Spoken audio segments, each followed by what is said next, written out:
ব্রহ্মপুত্রের জলে ঈদের সকালটা আলো ঝলমলে হয়ে ধরা দিলেও দৃশ্যটা ছিল ক্ষণিকের। মুহূর্তে মেঘের আড়ালে সব ঢেকে দেয় আকাশের গোমরা মুখ। তখন দুর্গম বালুচর গুপ্তমণিতে চায়না বেগমের রান্নাঘরে ভর করেছে রাজ্যের কষ্ট। সন্তানের পাতে পাঙ্গাস মাছ তুলে দিলেও গায়ে নতুন জামা দিতে না পারার এমন আক্ষেপ চায়না বেগমের একার নয়। টাকা পয়সা থাকলে সে ঈদ ফুর্তি আনন্দ থাকে, কাপড় চোপড় কিনে খায়, গরু যাওকে নাস্তা গোস্ত কিনে খায়। সবার হাতে ইসুম টেহা খুব কম, আবার ওঠেই নিয়ে যায় ইসুম খালি ওই যে সার বীজ তেল সে নিলে আনতে টেহা শর্টকাট। টাকা পয়সার সমস্যার জন্য এবার ঈদে কম খরচ করছি। অসুবিধা হতে আগামী বছর হতে বেশি খরচ করে পারছি। এই যে ভুট্টা তুলছি ঈদের আগে, বড় ধান কাটছি, খরচ বেশি করছি। এবার না উৎসব কম, এই তো কারণ হলো টাকা পয়সা আর্থিক ক্ষয়ক্ষতি এবার বেশি। আবাদ আসে নাই, মোচের দাম কম, পেঁয়াজের দাম কম। আমাদের চর এলাকায় তো মানুষের কৃষকের হলো পেঁয়াজ, মরিচ, ধান, ভুট্টা এগুলোই আবাদ। এলে না এবার ফসলই ওঠে নাই। এবার কী দা মানুষ আনন্দ করবো? যতই আনন্দ করি মনের মধ্যে তো আনন্দ নাই। এবার 200-র বেশি সার্ভিস ও ফিচারে লেনদেনের সব বিকাশ অ্যাপে সম্ভব।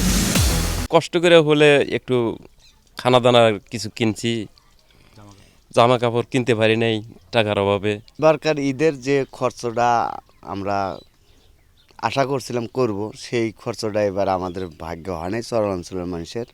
কারণ মানুষের টাকার সংকট, আর ভুট্টার আবারটাও সে তুলতে পারে নাই, বাতাসে ভাঙ্গা পড়ে গেছে। আর তেলেরও দাম বেশি।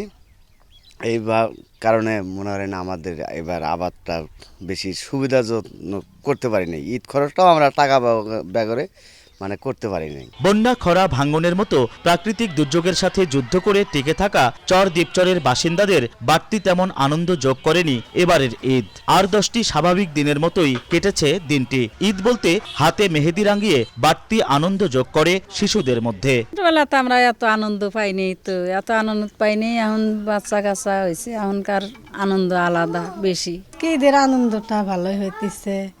ছোট ছোট ছেলে মেয়েরা সকালবেলা উঠবে, গোসল করবে, তারা মেহেদি দিবে হাতে, তারপর সাজুগুজু করবে, করে অনেক জায়গায় বেড়াতে যাবে। চারদিকে শুধু পানি আর বালুচর। এই নির্জনতার মাঝেই গড়ে উঠেছে হাজারো জীবনের গল্প।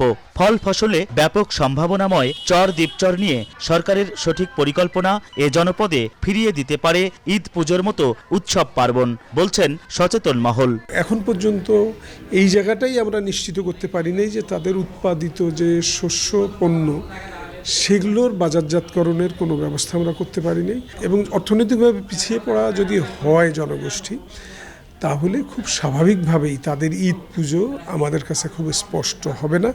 তাদের কাছে অন্য অন্য দিনের মতো ঈদের দিনও মনে হবে।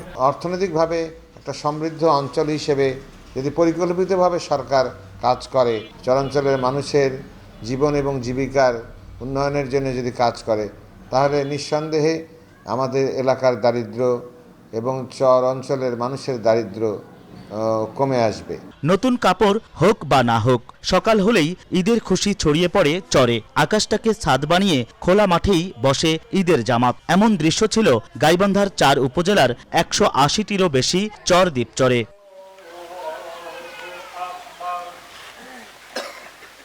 দারিদ্র্য আছে অনিশ্চয়তা। এই মানুষগুলোর জীবন জুড়ে শুধুই লড়াই সংগ্রামের ছাপ। তারপরও এই জনপদে ঈদ আসে। ঈদের জামাতে নামাজ আদায়ের মধ্যেই আনন্দটুকু খুঁজে নেন খেটে খাওয়া মানুষগুলো। ফজলুপুর ইউনিয়নের চর গুপ্তমণি থেকে হেদায়েতুল ইসলাম বাবু, সময় সংবাদ, গাইবান্ধা।